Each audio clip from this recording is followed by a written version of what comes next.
O tema geral, o tema principal do vídeo de hoje é economia, mas o tema específico, a playlist específica, é economia básica ou introdução à economia, que eu estou montando aqui no canal utilizando esse livro. O link, como o link desse livro está na descrição, esse aqui é o livro texto base que eu estou usando para me ajudar na construção desses conteúdos de economia básica por aqui. Caso você tenha interesse, dê uma olhada nele. É um livro clássico aí, de Introdução à Economia, do Mankiw. Na faculdade a gente utilizou ele justamente na matéria de Introdução à Economia. E qual que é o assunto? Tendo dito isto, qual que é o assunto de hoje? O assunto de hoje é um breve resumo, quero fazer um breve resumo com comentários que eu consegui lembrar aqui, tá bom? Sobre o economista como conselheiro político. Aliás, o economista como conselheiro só, né? Por quê? Porque eu tô nos últimos vídeos gravando coisas sobre o capítulo 2 desse livro. E o título do capítulo 2 é Pensando como um Economista. Capítulo 2, Pensando como um Economista.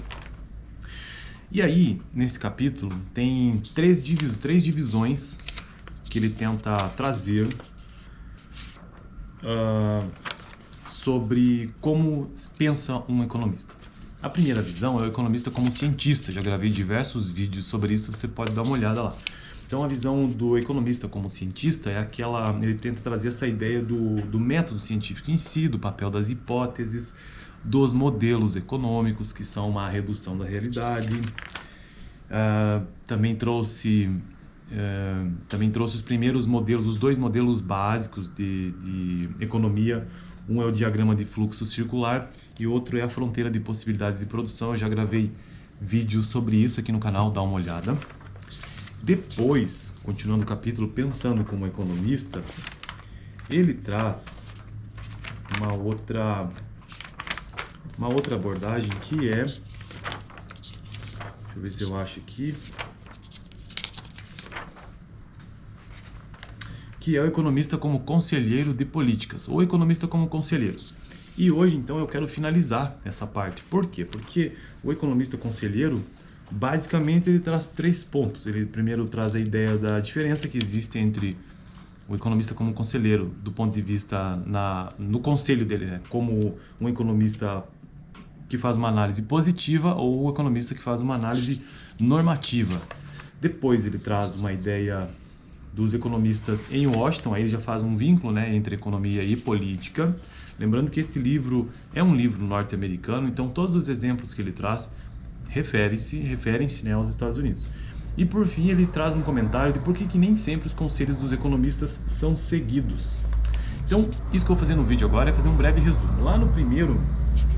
só para concluir essa parte, o terceiro ponto de vista, pensando como economista do capítulo 2, diz assim, porque os economistas divergem, que logo depois que eu terminar esse vídeo eu vou começar então a série de vídeos sobre por que os economistas divergem, né?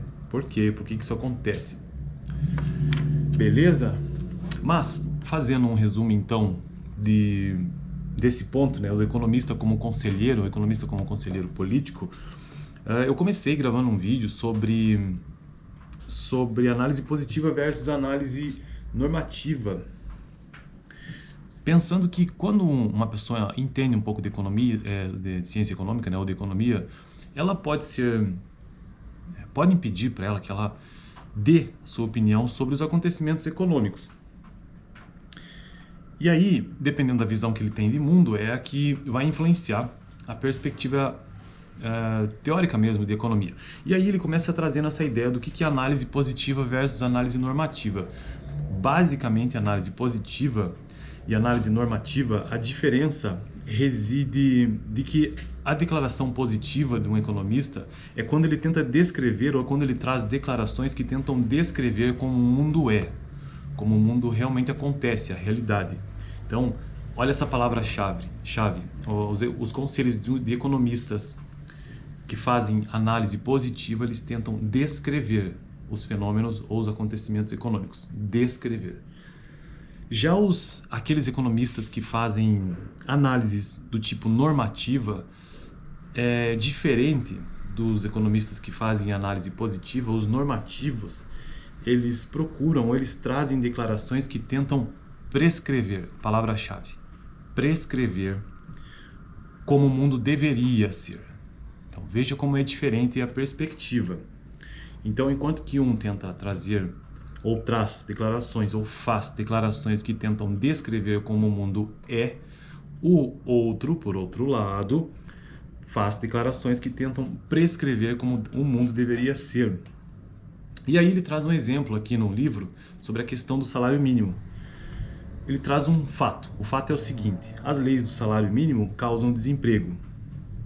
Isso é o que um economista, nesse caso do exemplo aqui, se ele solicitar, pediram que ele falasse sobre salário mínimo. Aqui ele traz um exemplo bem básico mesmo, sabe? Então, o que você acha sobre o salário mínimo? Aí ele diz o seguinte: as leis do salário mínimo causam desemprego. Ponto final, nesse exemplo, né? Isto é um ponto de vista de um economista com uma declaração positiva, ou seja, ele está descrevendo a realidade como ela é.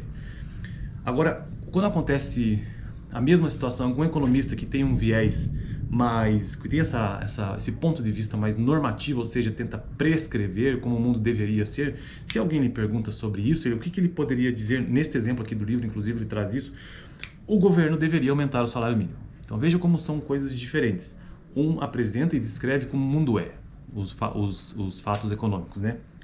Os acontecimentos econômicos, enquanto que o outro, ele meio que tenta encontrar uma solução já, sem antes fazer uma descrição, ele já prescreve. Entende? Essa é a diferença. Então, o governo deveria aumentar o salário mínimo, já quer dar uma solução. Essa é a diferença básica. E isso, inclusive, às vezes influencia na forma como um economista pensa, ou uma pessoa mesmo que gosta de economia, pensa acerca do mundo político mesmo. Então, pessoas de direita tendem a trazer certas opiniões, enquanto que de esquerda de outra forma. E no fundo, essas visões políticas, aqui eu estou trazendo um exemplo para a nossa realidade brasileira, hoje em dia, que está bem... que se discute muito sobre essas coisas na sociedade em geral, né? Um economista de direita, ou conservador, ou mais liberal, ele tende a descrever o mundo como é e não vem com soluções mágicas, enquanto que um outro tipo de economista, mais à esquerda, geralmente tenta prescrever, já quer uma solução. Eu trouxe aqui só uma ideia geral, assim, bem básica, né, pra gente ter uma noção, beleza? Então essa foi a parte, tem um vídeo aqui no canal só sobre isso, dá uma olhada. Depois ele avança ainda no economista como conselheiros de políticas, estão entendendo que tem essas duas visões básicas.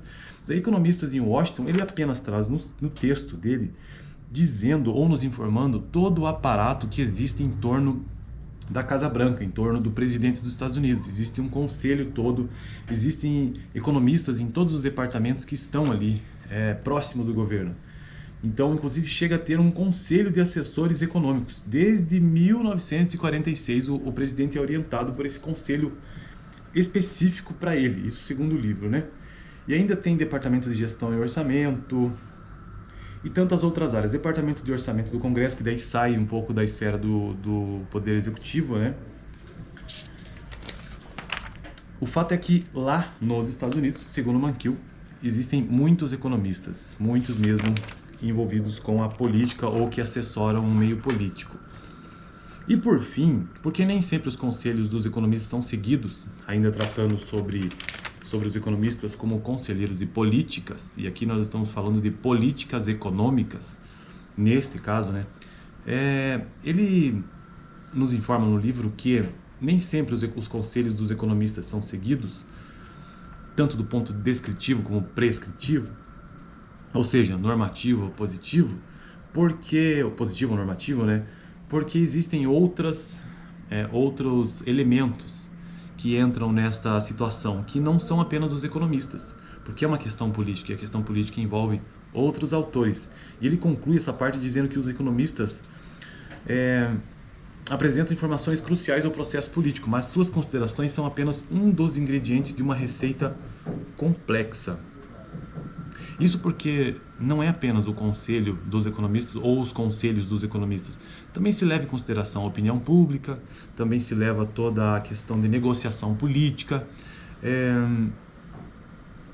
a questão de comunicação também. Então, são outros fatores que influenciam nessa ideia de por que nem sempre os conselhos dos economistas são seguidos, embora sejam conselhos coerentes, corretos do ponto de vista da economia, né? Porque justamente são economistas.